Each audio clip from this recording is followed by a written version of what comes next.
如果说一个人能够参透所有东西的话，理论上他可以预测未来发生的一切的事情。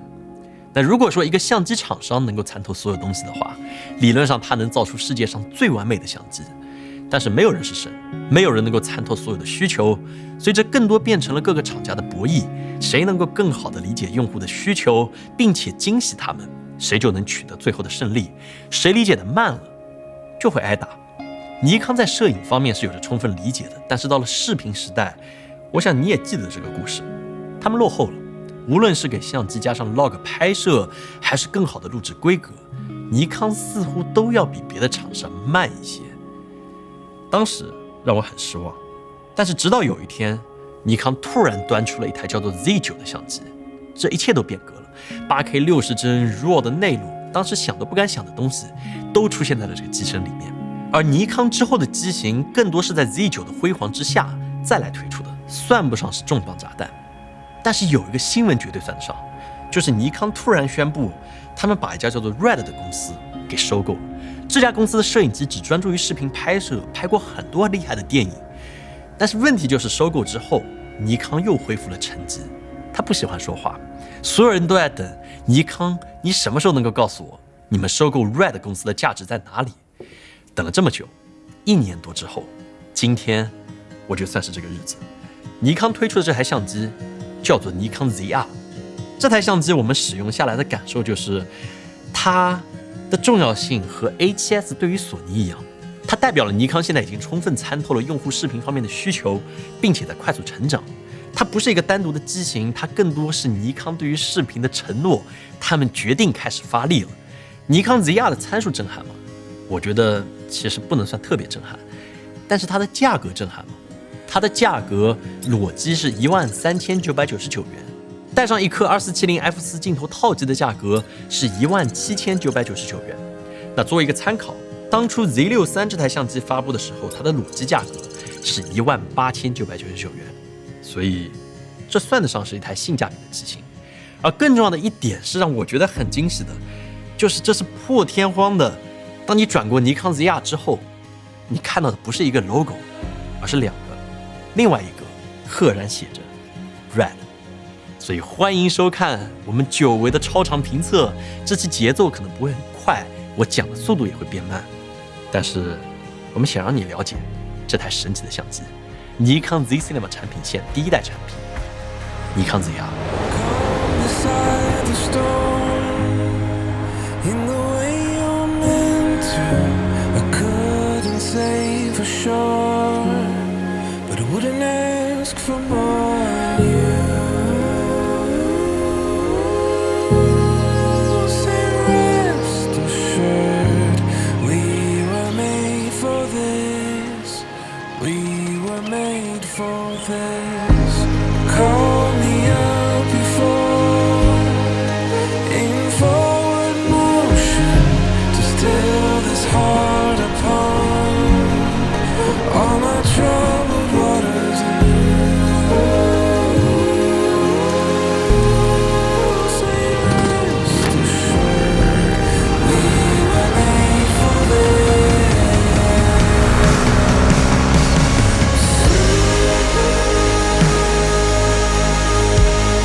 通常相机评测里我不会先讲屏幕的设计，但是尼康 ZR 的这块屏幕真的不太一样，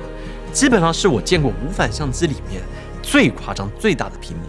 它会大到什么地步呢？讲真，它有一种看到诺基亚和 iPhone 屏幕对比的感觉。在2025年相机市场，我没有想到又会见到这样的场景，这听起来是个没有什么了不起的事情，但是它的意义真的很巨大。光是增大的屏幕就能让我们把焦点看得非常清楚，这在过去很多日系的微单相机上面都是靠猜的。所以你要说它价值是什么，就在这台相机之上，你似乎没有任何的必要去增加一个外置的监视器。当你省下了一个监视器的钱，其实更重要的是你省下了一笔重量。这个屏幕我觉得本质上表明了尼康研发的一种态度，他们希望你不加配件就可以来完整的使用它。那正是因为这个屏幕变得很大，占据了整个相机背面的空间，所以这应该是尼康全画幅机型里面按键最少的一台，真的已经可以说是少得可怜的这么一个级别了。所以怎么操控呢？尼康正是因为有 RED 这个 logo， 学习了他们公司的屏幕操控逻辑，所以你现在可以快速的通过触摸来调整所有的参数。同样的，这块屏幕也可以翻折过来或者竖过来使用。所以如果你想用这台相机来自拍 vlog 或者拍竖屏内容的话，这几乎是当今你能有最好体验的选择。那如果你要说操控的缺点的话，我们使用下来最明显的应该就是它的5维摇杆。虽说设计的真的很不错，但是这个尺寸实在是小的有点可怜，设计的位置也比较低，会有误触的概率。ZR 的整个机身虽然是不算重的，只有540克，带电池和存储卡大概是630克，但是机身尺寸的话真的还是挺大的。它相当于是尼康 Z63 砍掉了一个身后的握把，然后还有顶上的 EVF 群像器，然后才完成了它的减重。但是尼康 ZR 它就是得让你有这个语气，这不是一台小的微单，它比正常的微单要大一些。但即便体积变大了，尼康在一些接口和存储卡上的决策，这次真的会让我们抛出一些问题，所有人都会这样愣上一下。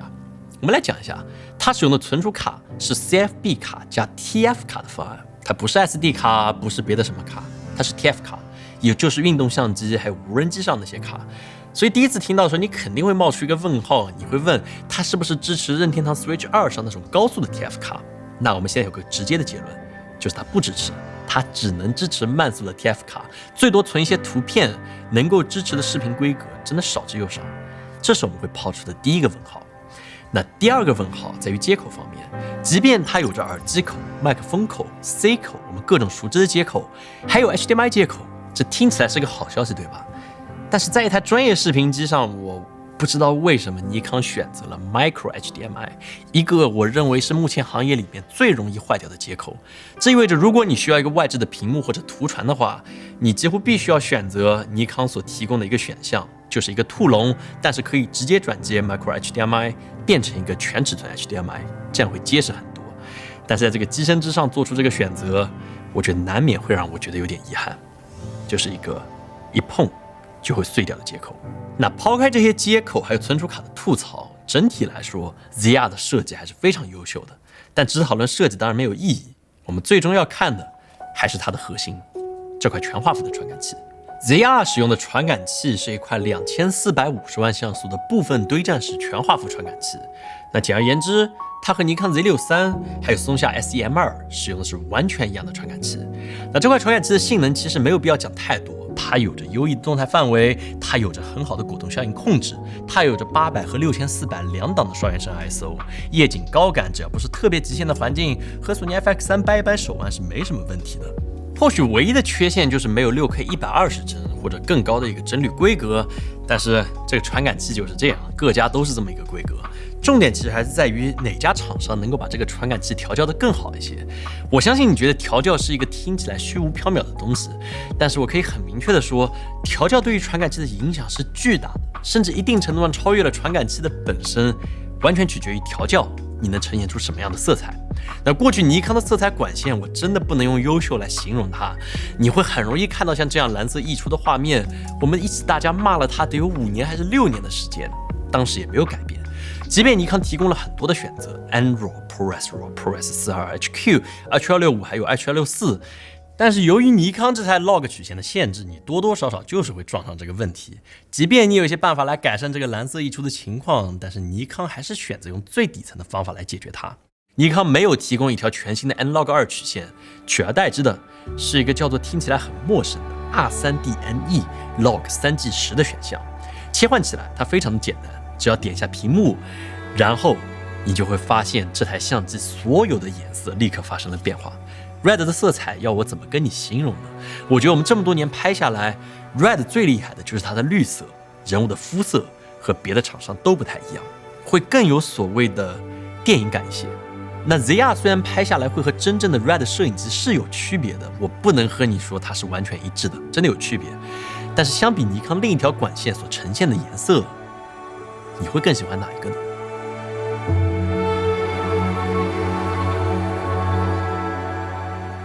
那这条曲线真的有用吗？这个 R3D-NE Log3G10这么难念的名字，它真的能够改变尼康吗？能，还真能，一条曲线真能改变尼康。我觉得4个字是最好的形容：天翻地覆。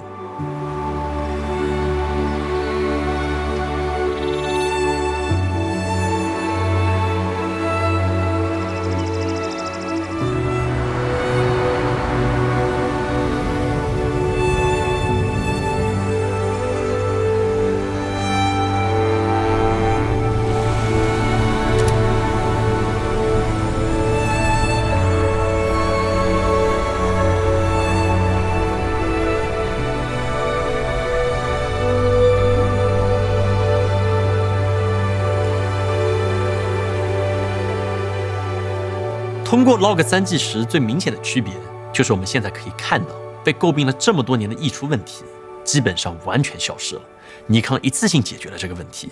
那 ZR 虽然可以录制 Log3G10，但是我们必须得说，它和真正的 RED 摄影机是有着区别的。其中 RED 相机的壁垒主要有2个，第一个是它的动态范围，第二个是它的色深。RED 的 R3D Log3G10支持16比特的色深，但尼康 ZR 目前支持的是12比特的一个压缩版的 RAW， 所以没有16比特那么随心所欲。但是我不是说 ZR 不好，只是想告诉你，专业和名品，至少这2台相机，它不是一个替代关系，还是有区别的。所以你不能期待它有着完整的 RED 摄影机的表现。但是就从刚刚的画面来看，我觉得你应该能和我们有一样的共识，它的画面就是微单里面我们所见过最厉害的画质之一。只不过 ZR 目前有一点尴尬的点，这是我觉得最遗憾的地方，这台相机最遗憾的地方，就是在 H.265 这个更多人会选择能够高度压缩视频的文件的编码之下，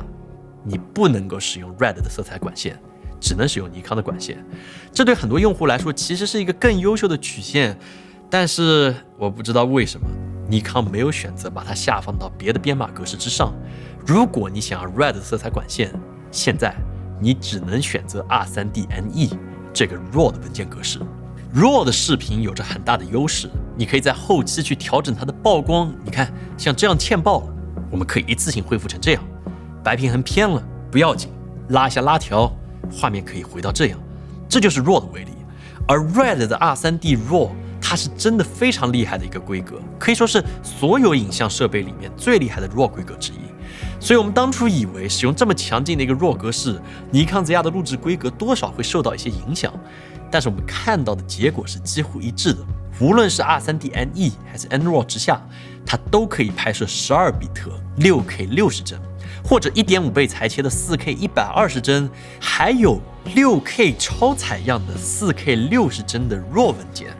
那在 H.265 之下，你最高可以拍摄10比特420的 5.3K 60帧，反而比 RAW 要稍微低一些。由于能拍的规格真的太多了，我们做了一张表格，也上传了一些我们拍摄的样片，欢迎你去下载来试一试，调一调，这都是免费的。与其靠我们来说，我觉得你自己调一下应该是最说明问题的。但是尼康 ZR 我们发现，即便有了这么多录制的规格，但是它就是很奇怪的没有用到整一块传感器。真正在成像的时候，其实上下两边都没有用到，它不是整块3比2的成像画面，而是16比9的。所以我觉得，如果尼康要更新它整个固件的话，3比2的 Open Gate 视频是我们最期待的。松下用着同样的传感器有这样的规格，尼康你为什么不行呢？这是我们最大的期望。在当前，如果你想用到整一块传感器，你只有一个规格，就是用尼康 ZR 来拍摄照片。用尼康 ZR 拍照片，其实画质是很不错的，它有2400万像素，而且还有9种 RED 监制的滤镜可以来选择。只不过它不能够把我们刚才说的这个 Log3G10的色彩模式映射到照片里面，这个导致的最明显的一个问题就是，如果你喜欢拍摄延时摄影，你会发现你需要走一个和视频完全不一样的调色流程，才能把颜色给匹配。但是索尼它就是可以给照片拍摄 log 画面，后期做延时摄影真的很方便。所以尼康的工程师，如果你再看这个视频的话，也许给它加上一个 log 规格的照片，是会对延时摄影有很大的帮助的。那对于分辨率方面，其实我觉得尼康的视频录制规格真的很棒。6K 是我觉得当今对于用户来说更为甜点的录制规格，它有着锐利的画面，比4K 更多的裁切空间，它的体积也相对可控。那其中它最高的规格6K 60帧，我们拍下来的感觉就是 ZR 的画面真的非常的锐利，尤其是动物或者树林这种细节很多的主体，它的效果相当之好。但是文件体积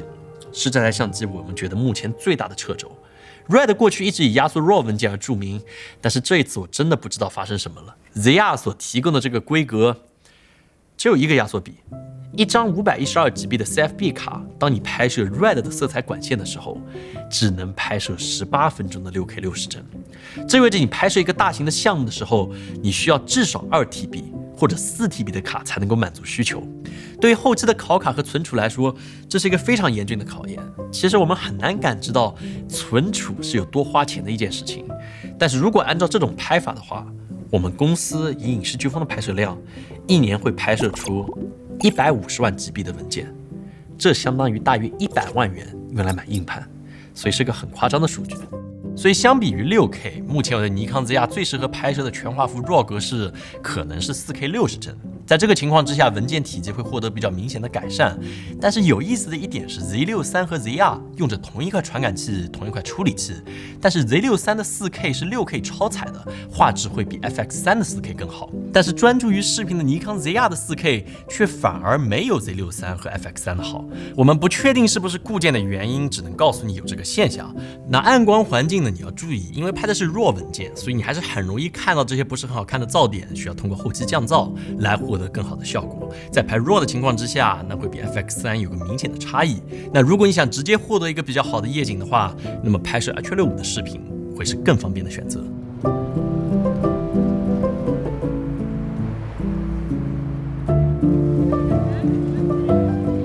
4K 120帧目前的画质我们看下来是没有问题的，对焦响应也足够快，但是唯独你需要面对一个 1.5 倍左右的画面裁切，所以如果你需要一个更好的 4K 120帧，即便我真的很喜欢尼康 ZR， 但是我必须坦诚的说，索尼 FX3 或者 A7S3 是目前更为合适的选择。如果你需要一个更高的分辨率和更清晰的 4K 60帧，那尼康 ZR我觉得真的是当今我会迅速越过 FX3 向你推荐那台相机，这更多是看你的需求做出的取舍，因为没有完美的相机。但是无论如何，讲完了这些烫嘴的录制规格之后，我们差不多就到了对焦这个特别重要的点。我们得清楚，再高的分辨率，如果焦点不在，那 ZR 它没有任何意义，它的画面就是模糊的，对不上焦，彻底就摧毁了单兵作战的意义，这台相机就没有存在的价值。那它可以对上吗？尼康 ZR 我现在可以明确的说，它不仅可以对上，它还可以做得很优秀，这对于尼康的视频机来说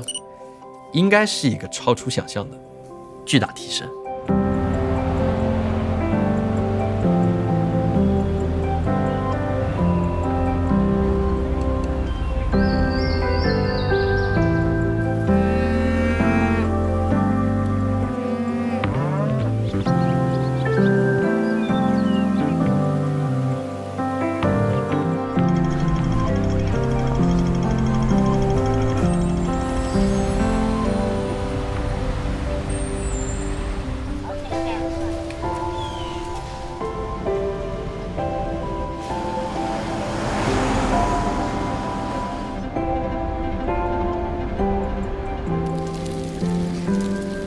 ZR 现在能识别的主体非常之多，相比过去我们开玩笑的，不管是什么美女帅哥，尼康的相机只会把焦点对在鸟身上，但是现在它能够很好的认出人了，识别速度也非常的快，跟踪也非常的精准，甚至背过去也能够识别出来，并且 ZR 所有的录制规格，包括 4K 120帧，它都支持人脸的识别。过去视频自动对焦很难做好的推拉镜头的跟焦，画面总是会有一抽一抽的情况。我不是很确定尼康有没有单独针对这一点做过优化，但是你可以看到 ZR 在前后这种推拉运镜的时候，焦点拉风箱的概率小了不少，并且尼康其实给 ZR 做了很多辅助对焦的功能，我觉得都还挺实用的。在合焦区域，它会有不同的颜色来给你提示，对焦识别框也可以通过摇杆来进行切换，尤其是 AMF 这个功能特别的好用，你可以在自动对焦的时候进行细微的手动对焦，这在拍一些微距的动物的时候，我觉得非常有用。但是目前我们拍 ZR 的视频，综合用下来，它自动对焦有没有缺陷，还是有一个地方，就是追踪物体的时候，它的追踪框有时候会像有自我意识一样，就是会飘一下，然后再飘一下。但除此之外，我可以说 ZR 的视频对焦目前就是到了第一梯队，很震撼。以前是索尼和佳能站在这里，但是尼康准备好了和他们来掰一掰手腕。那我本来以为 ZR 应该不会具备防抖的功能，但是我真的不知道他们怎么做到在 ZR 上面又加上了7.5级的机身防抖功能，有标准和运动2个档位，并且它不会裁切画面。那一般我默认就会开启运动防抖这个档位，无论是小范围移动还是手持固定镜头都没有太大的问题。但是你不能期待它是一个稳定器那么稳的效果，哪怕搭配了电子防抖，它的画面还是会有一点点晃。这是我目前对它的定义，只不过目前电子防抖在拍摄RAW视频和一些高分辨率、高帧率的视频的时候，它是都不生效的，你需要注意一下。在过去使用超广角镜头的时候，我们多多少少会看到一个边缘画面扭曲的现象，因为全画幅传感器在抖动，我们把它叫做垃圾现象。那这一代 ZR 我们使用下来没有奇迹，仍然会存在这个问题。那 Zcaco 其实还有个得天独厚的优势，我必须要提一下。我们之前视频讲过，就是它有着行业最短的法兰距之一，所以能够适配各种各样的镜头。法兰距是什么？就它屁股到传感器的距离，这个越长，你能转接的镜头就越少，因为别的相机的法兰距都会更长。那 Zcaco 的相机能够转接到什么镜头呢？答案就是索尼的 E 卡口镜头，也可以装到这台 ZR 的身上，用起来非常的方便。那关于尼康的镜头，我一直认为它做的非常的优秀，甚至堆料堆的有点太足，导致过去尼康镜头大多数给我有点太大太重的感觉。所以你会看到尼康现在就开始在视频方面做了很多的优化，比如这一支镜头真的是我目前最喜欢的镜头，所有的相机镜头里面我最喜欢的。这是一支2470 f2.8 的镜头，画质相当不错，相比上一代轻了130克，口径从82毫米缩小到77毫米，而更重要的是它是一个内变焦的2470 f2.8 的镜头，它的焦段是不会伸出来的，这会使得当你把它装到稳定器之上，它就不需要重新调频了，可以随意的改变它的焦段。而尼康给它加上了 VCM 对焦马达，所以整体对焦体验也相当不错。搭配 ZR 来使用，我觉得是一个天作之合。但是我真的不理解为什么这一次尼康没有提供这么一个套餐的选项，这真的是我最推荐的模式。但是没有，你需要单买。那镜头能够决定视角，如果失去镜头的话，你要意识到传感器前面本质上就是一片白光，所以你看到的画面其实就是来自于前面这几块玻璃。这是一颗2470的镜头，它提供了一个标准的视角，但尼康 ZR 能接的镜头会多得多。这是我觉得最有意思的一点。其实玩相机玩到最后，我们本质上玩的不只是传感器，而是镜头。当你把不同的镜头接到 ZR 之上，你会看到的视角也是截然不同的。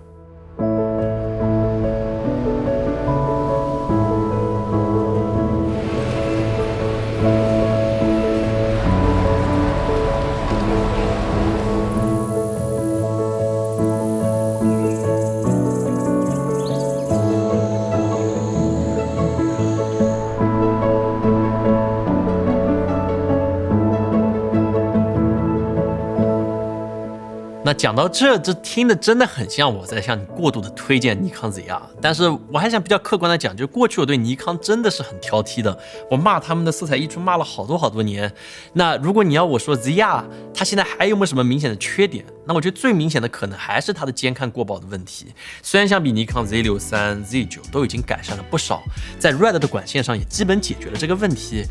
但 ZR 就是一台会让你很纠结的相机。我不知道你能不能看到这里已经理解到这一点，就是你想要一个流畅的色彩管线，那你选择 RED 是正确的，但是文件体积会非常的大。那你想要选择一个小的文件体积，你一定程度上又会回到这个 Z63 综合的体验之上。ZR 就是一台目前还没有很好的融合两家优点的这么一台相机。只不过你需要注意，这两种管线它们的波形图都是不一样的，你要灵活的调整你的曝光。那如果真的要说别的地方的话，我觉得尼康 ZR 这一次改变的一个点是它现在新增了 3D LUT 导入功能。这一点的话，你可以把符合你曝光习惯的 LUT 导到它的机身里面，来获得一个合适的监看还有整体的效果，算是另辟蹊径解决了这个监看的问题。那我们公司调色师青青也做了几个针对 N-Log 和 Log 3G10的还原 LUT， 如果你需要的话，可以稍微等一段时间，我们会把它放出来。电池和续航方面 ，ZR 用的是 Z63 同款的 EN-EL15C 电池，大概3到4块电池可以满足你一天的拍摄需求。我们本来以为这个机身是会出现问题的，毕竟你能看到 ZR 这个机身它是没有风扇或者什么明显的散热结构的，而且很激进的是它存储卡还有它电池是在同一个位置，2个发热点都在一起。但是我们在室温27度的环境下进行测试，2台相机同时拍摄 N-Log 6K 60帧 High 和 Red R3D NE Log 3G10 6K 60帧，无论是打开还是合上屏幕，都可以录满2TB 的 CFB 卡，一共录制1小时12分钟，没有出现任何过热的情况。电池到这时候也还剩下21%。然后我们又测试了拍摄 H265 的 5.3K 60帧，在合上屏幕的机器拍摄了28分钟。我们总算见到了过热关机，但是打开屏幕拍摄的时候，过了1小时21分钟，电量全部耗尽，它也没有出现过热的情况。所以基本上 ZR 的续航散热水平是让我觉得有一点黑科技的情况，就是他们是怎么做的？没有散热，但是有这个续航表现。只能说它的机身在没有散热情况之下会变得比较烫手，但是没有到拿不住的情况。这是 ZR 我觉得最离谱的一点。